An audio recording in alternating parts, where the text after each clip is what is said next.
Hi, my name is Robert Barba, and I did my project on abrasive water jet cutting.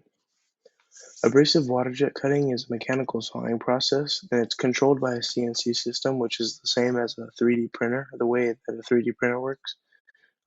Someone puts in a design and it cuts it out, and it's able to cut through almost any material. And there's an example right here of how it works. As you can see, they're printing out gears.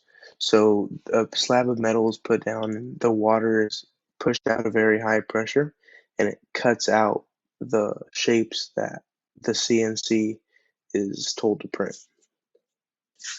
And the process begins with a very high pressure stream of water that's going through a focusing tube. And before the water enters the nozzle, which releases the water goes into a mixing chamber and mixes with an abrasive material. Most of the time, it's crushed up jewels. And the water and abrasive mixture exit from a jewel or diamond tip because they don't wear away as easily as other materials. The high-end water jets that are used for professional usage start at about $194,000. And these are all the resources that I used for my research and the pictures. Thank you.